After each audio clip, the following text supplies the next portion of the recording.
Đây là thủ phủ lừa đảo trực tuyến của Đông Nam Á, Svay Rieng, hay còn được biết đến với cái tên Tuy Lạp trong lịch sử Việt Nam.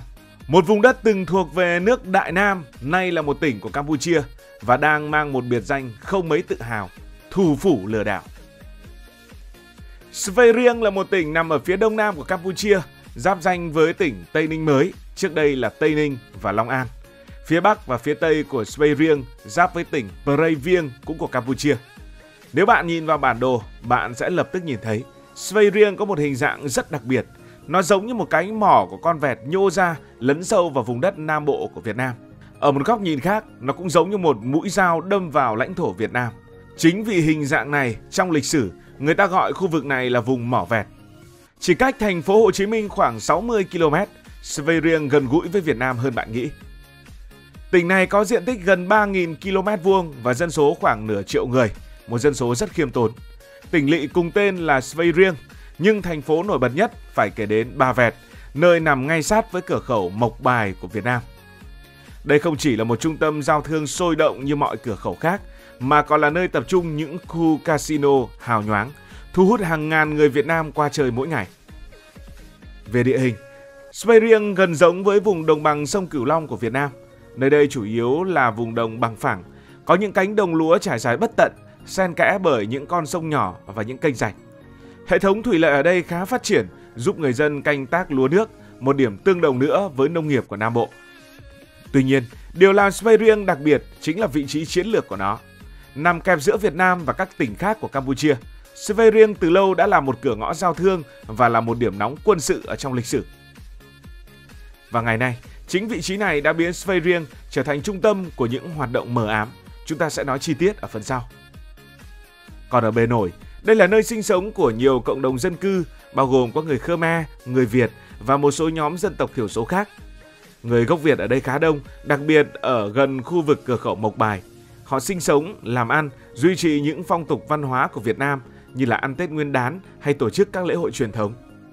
Sự giao thoa và kết hợp văn hóa giữa người Khmer và người Việt tạo ra một bức tranh đa màu sắc, nhưng cũng không ít những căng thẳng, đặc biệt trong bối cảnh lịch sử và các vấn đề biên giới đầy nhạy cảm ở khu vực Svay Rieng. Chúng ta sẽ nói chi tiết về câu chuyện Svay Rieng từng là một phần của Việt Nam. Nó từng là một phần của Việt Nam với cái tên là Tuy Lạp, và câu chuyện về sự chuyển giao vùng đất này là một trong những chương sử của dân tộc. Vào thế kỷ 17, thế kỷ 18, vùng đất Nam Bộ của Việt Nam dần được hình thành thông qua những cuộc mở cõi của người Việt. Dưới triều đại nhà Nguyễn, đặc biệt là thời vua Gia Long và vua Minh Mạng, Svay Rieng là một phần của Việt Nam.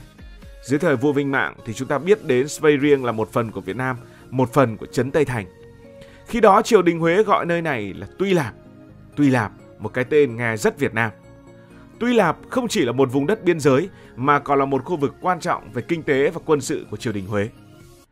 Dưới thời vua Minh Mạng, triều đình Huế đã thiết lập một hệ thống hành chính chặt chẽ ở Nam Kỳ, bao gồm cả Tuy Lạp. Những quan lại được cử đến để quản lý dân cư, tổ chức khai hoang và xây dựng những công trình phòng thủ. Theo các tài liệu lịch sử, vùng đất này có nhiều người Việt sinh sống bên cạnh cộng đồng người Khmer bản địa. Tuy nhiên, biên giới giữa Đại Nam và Campuchia thời bấy giờ rất mơ hồ, thường xuyên bị tranh chấp bởi cả Xiêm La, tức Thái Lan ngày nay, và triều đình Huế. Một sự kiện đáng chú ý là vào những năm 1830, khi vua Minh Mạng ra lệnh đào kênh Vĩnh Tế, thì đây là một con kênh dài khoảng 90 km đã nối từ Châu Đốc đến Hà Tiên, đi ngang qua khu vực gần Svay Rieng ngày nay. Kênh này không chỉ giúp phát triển nông nghiệp mà còn là một công trình chiến lược để khẳng định chủ quyền của Việt Nam ở vùng đất này. Tuy vậy, sự kiểm soát của Đại Nam đối với vùng Tuy Lạp không kéo dài mãi mãi. Một sự thay đổi lớn đã xuất hiện khi thực dân Pháp đặt chân đến Đông Dương. Pháp chiếm Nam Kỳ và sau đó thành lập Liên bang Đông Dương, tức là liên bang bao gồm cả Campuchia và Lào. Vì Nam Kỳ là thuộc địa trực tiếp của Pháp, nên Pháp bắt đầu tiến hành phân định biên giới giữa Nam Kỳ và Campuchia, một nhiệm vụ không hề đơn giản. Kết quả là Pháp đã ký một hiệp ước với Campuchia. Trong đó, Pháp quyết định chuyển vùng Tuy Lạp, tức Svay Rieng ngày nay cho Campuchia, để đổi lấy một số khu vực khác ở phía Tây. Kết quả là Việt Nam mất đi hàng ngàn km vuông đất, bao gồm cả vùng đồi Svay Rieng và khu vực phía Bắc của kênh Vĩnh Tế. Svay Rieng đã chính thức trở thành một phần của Campuchia và cái tên Tuy Lạp dần bị lãng quên trong lịch sử Việt Nam. Sự chuyển giao này không chỉ là cắt đất, không chỉ là vấn đề địa lý, mà còn để lại những vết thương sâu sắc trong lòng người Việt.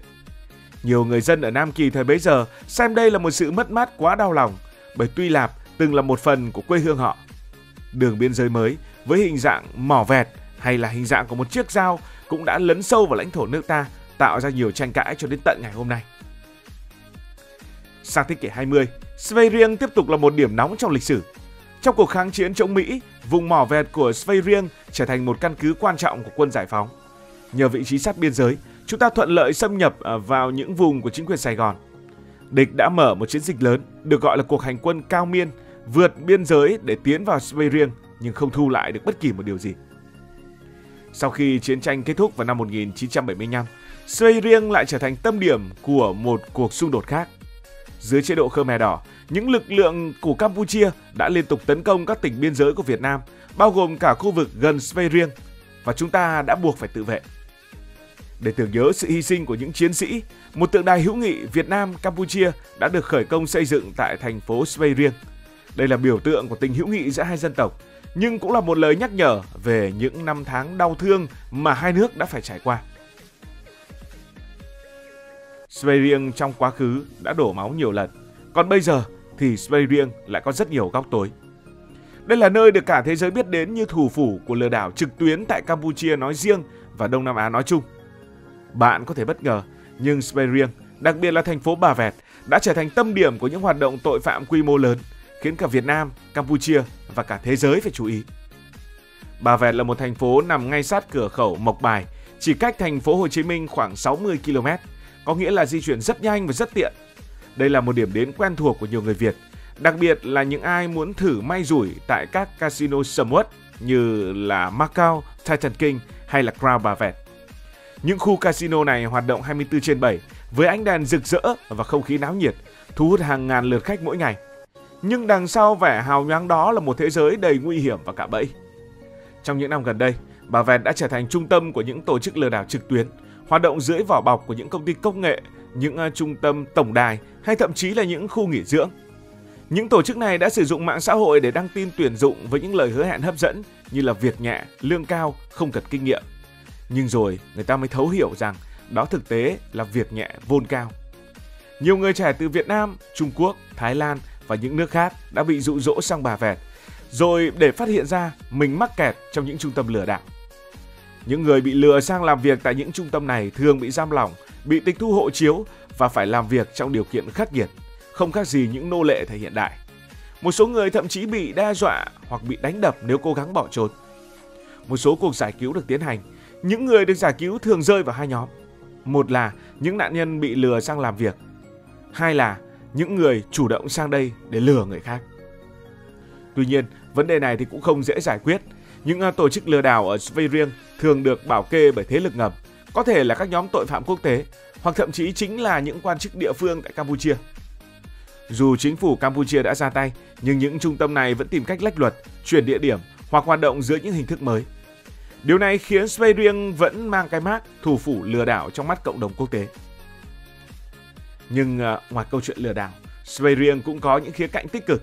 Tỉnh này là nơi sinh sống của nhiều người gốc Việt, đặc biệt gần cửa khẩu Mộc Bài. Họ duy trì những phong tục văn hóa Việt Nam, tổ chức Tết, cúng giỗ, những lễ hội truyền thống của người Việt. Quan sát bằng mắt thường thì Sveiring cũng còn có một số điểm tham quan đáng chú ý như những ngôi chùa Khmer cổ hay những cánh đồng lúa xanh mướt, mang lại cảm giác bình yên, trái ngược với sự ồn ào của các khu casino. Tuy nhiên, cái bóng của các hoạt động lừa đảo vẫn đang khiến hình ảnh của Sveiring bị ảnh hưởng nặng nề.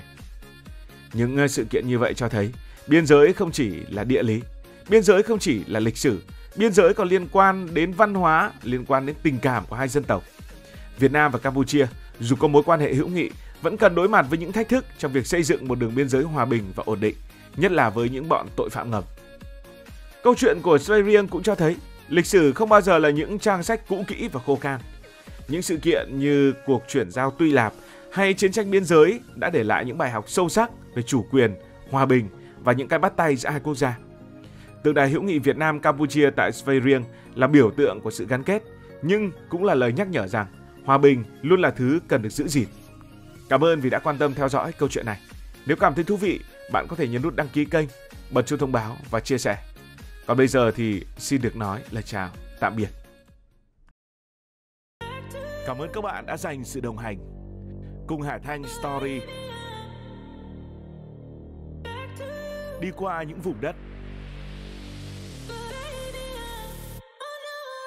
khám phá những điều mới.